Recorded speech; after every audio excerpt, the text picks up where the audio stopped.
How did sharecropping affect freed slaves after emancipation? Imagine waking up after years of slavery and trying to build a new life. Sharecropping was one of the first systems many freed slaves encountered as they tried to survive. After emancipation, most freed slaves didn't own land or have money, so they worked on land owned by white landowners.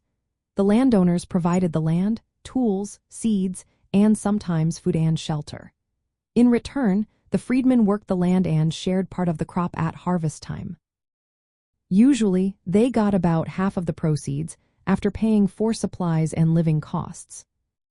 While sharecropping gave freed slaves a way to support their families, it often kept them in a cycle of debt. They had to buy goods on credit from landowners or local merchants, often at inflated prices. This meant they owed more than they earned, making it hard to get ahead. Many sharecroppers stayed tied to the land because of these debts, which kept them from saving money or owning property. Some called this system wage slavery because it limited their freedom to move or seek better opportunities. Sharecropping also affected education. Families needed children to work in the fields, so fewer children could go to school.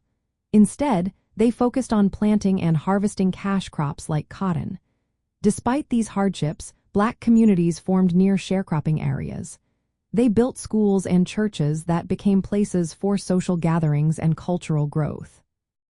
The Freedmen's Bureau was created during the Reconstruction era to help freed slaves.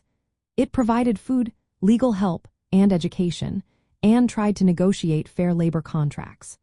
But it struggled to break the hold of sharecropping and tenant farming.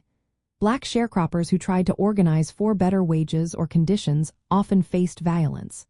White supremacists sometimes attacked or even murdered those trying to stand up for their rights. Laws also made it hard for Black farmers to buy land, so they remained dependent on sharecropping. In the end, sharecropping was a system that reflected the struggles of newly freed Black Americans. It helped some survive but also kept many in poverty and limited their chances to improve their lives. It shaped the experience of Black Americans in the South for many years, creating a cycle that was hard to escape.